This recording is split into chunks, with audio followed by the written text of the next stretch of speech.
Today I'm taking a break from doing maintenance on my 80 series Land Cruiser, my beautiful 91 FJ80, and I wanted to make a video about what to look for when buying an 80 series Land Cruiser. In this video, I'm going to go over what the differences are and what the year differences are between the FJ80, the FZJ80, and the LX450.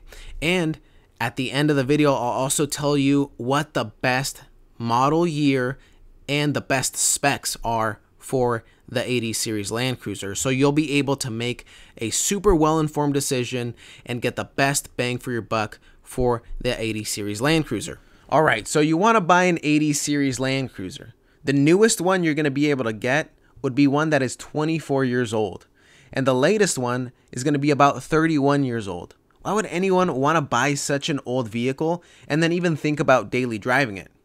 Well, Toyota reliability.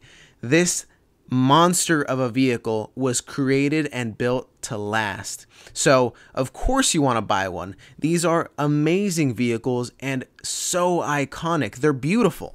And some people are getting rid of theirs. Most people had them in their family for years and they're starting to get rid of them. And so this is a great opportunity for people like you and me to buy them off of them for a pretty reasonable price. So what are the key differences? What are we looking at? The 80 series Land Cruiser ran from years 91 through 97.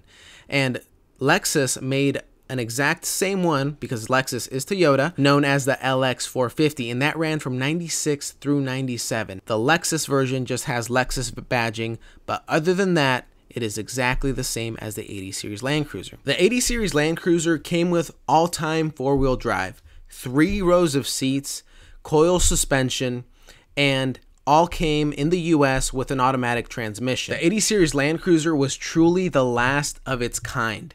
It was the last model that came with a solid front axle from the factory, along with center locking differentials on all models, with the option to have factory front and rear lockers. Some people say that this was the last real Land Cruiser. When it comes to true off-road capability, this truck has it all. I want to put it into comparison. Say you were to buy a newer Jeep Wrangler for the same price. Let's say you had to pay $15K and it's a newer one. You would still need to put another $5,000 to $7,000 just to get it up to the same level of off-road capabilities that a triple locked 80 series Land Cruiser has.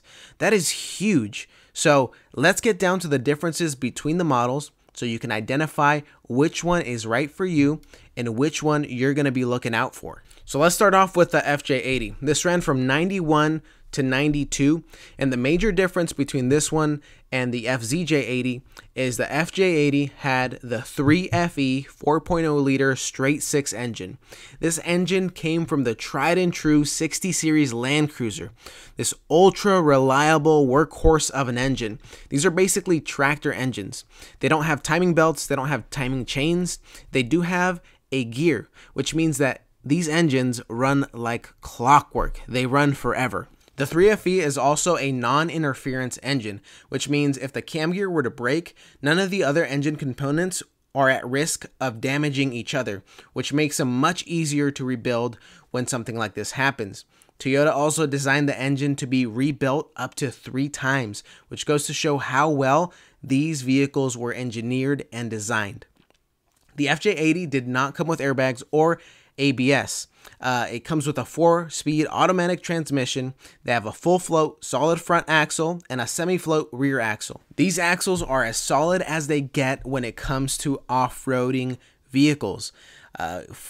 Just to put it into perspective, I have a Jeep TJ, and the factory axles that came with my Jeep, I can only put 33-inch tires on it. That's the max that'll take if I want to take it anywhere off-road without risking breaking an axle shaft.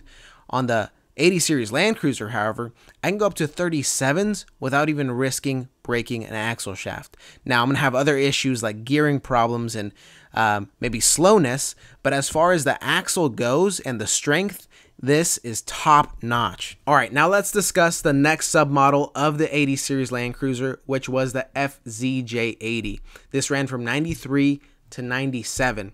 And the Lexus version ran from 96 through 97, like we said earlier, and that is the LX450. Because the FZJ80 and the LX450 are the same vehicle, or at least the same submodel, they both had the 1FZ FE 4.5 liter straight 6 ultra reliable engine, and that is one major difference because it came with a little bit more horsepower than the FJ80 Land Cruiser. The 1FZ is also a non-interference engine, which is a great design because it allows for less damage when something like the timing chain were to break. It also came with a timing chain and not a timing gear like the one before, and it was also meant to be rebuilt up to 3 times. So this is just further proof as to why these vehicles are so sought after. They also had a full float solid front axle and a full float rear axle.